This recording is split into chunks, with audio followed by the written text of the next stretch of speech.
माणसांमध्ये असा गैरसमज आणि ओव्हर कॉन्फिडन्स असतो ना, त्यांना पण जमिनीवर आणावंच लागतं. म्हणजे तुला आता वाटलं असेल ना मी तुझं कौतुक करते, बरोबर? हा, म्हणजे तू आता बोलली ना माझं यालाच म्हणतात ओव्हर कॉन्फिडन्स. मी तुझं कौतुक नाही करत आहे, तुझा निर्लज्जपणा सांगते. येडी आहेस का तू? मी ओव्हर कॉन्फिडेंट आहे?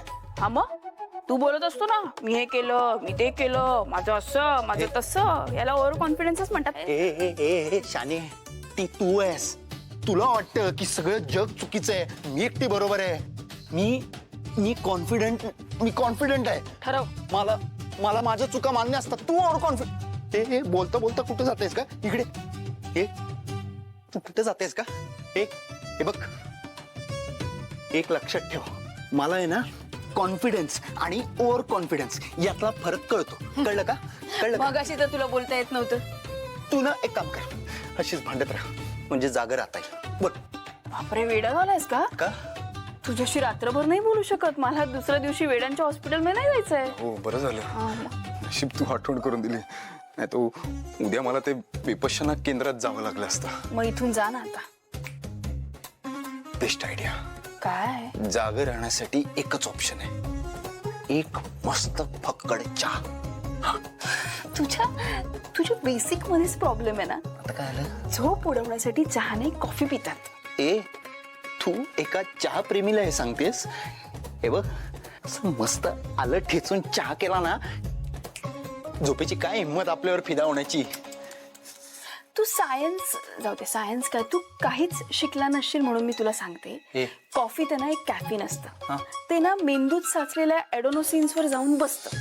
त्यामुळे मेंदूला संकेत जातात झोपू नये आणि झोप उडते.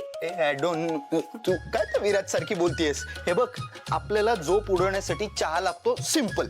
मला कॉफी लागते. चहा तयार होणार आहे. कॉफी पिणार आहे मी. चहा होणार. कॉफी बनणार आहे. कॉफी बन बस. हा, बेस्ट. चहा करायला घेतला ना, तू चहा कर आता. चहा बघितलं, तुझ्यामुळे हे झालंय. कॉफी चहाच्या ना चहा करायला घेतला मी. मग आता करायला घेतला ना, पूर्ण कर. मी कॉफी करतो.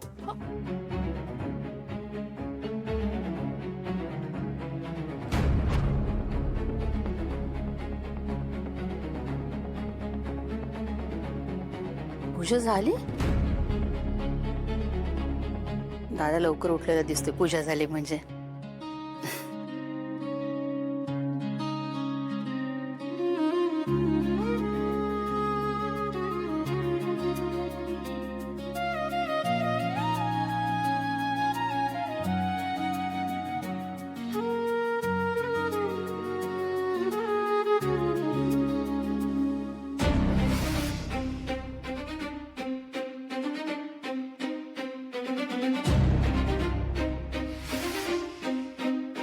रांगोळी?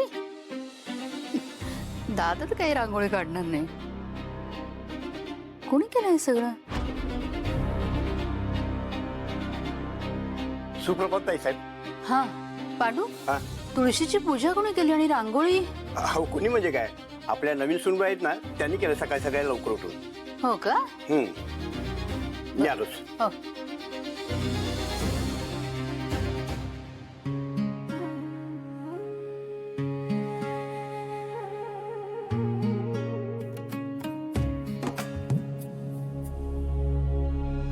सगळं करून काय सिद्ध करायचं हिला? नवीन नवीन नाटकं करून प्रत्येकाचं मन जिंकायचे बहुतेक. दादाकडनं माझे संस्कारी सून ऐकायचं असेल, कळेल लवकर असेल काय संस्कारी सून मिळाली ती.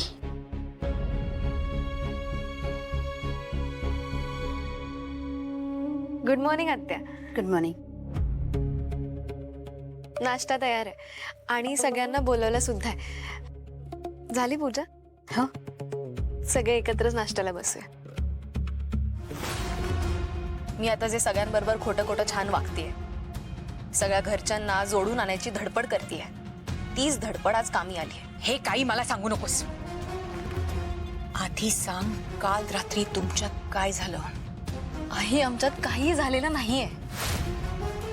उलट मी जे सगळ्यांबरोबर छान वागतेय, सांभाळून घेण्याचं नाटक करतेय ना, म्हणून स्वराज आता माझा रिस्पेक्ट करायला लागलाय. आणि तो काल स्वतः म्हणाला मला की आमच्या नात्यात तो कुठलीही घाई करणार नाही. जेव्हा केव्हा मी बोलेन, जेव्हा केव्हा मी तयार असेल, तेव्हाच गोष्टी पुढे सरकतील. आणि काल तो खाली झोपला होता, त्यामुळे तुम्ही निवांत राहा. आता आम्ही जरी एका खोलीत राहत असलो तरी मला काहीच प्रॉब्लेम नाही. आई, तुम्ही टेन्शन घेऊ नका. अगं पण 2 तरुण मुलं तुम्ही एकत्र राहणार म्हणजे? आई, तुमचा माझ्यावर विश्वास आहे ना? मी माझा हेतू विसरलेला नाहीये. तुम्ही फक्त मला सपोर्ट करा. कळतंय ग मला, पण आई थोडा वेळ द्या, थोडे पेशन्स ठेवा. मला आत्ता लगेच एक घाव 2 तुकडे असं करता येणार नाही. मला आधी या घरातल्या सगळ्या माणसांचे स्वभाव ओळखून घ्यावे लागते. या घरात कोणाचं कोणाशी किती चांगलं बॉन्डिंग आहे, कोणाचा कोणावर किती विश्वास आहे, आपल्याला कोणाचा त्रास होणार नाही, आणि कुठे आपल्याला गोष्टी खूप सोप्या होणार आहेत, त्या सगळ्याचाच अंदाज घ्यावा लागणार आहे. आई, तुम्ही काळजी करू नका. मी या सगळ्या गोष्टी एकदम कॅल्क्युलेटिव्ह करणार आहे. या गायकवाडांना कळणारही नाही मी त्यांच्या पायाखालची जमीन कधी हिसकावून घेईन ते.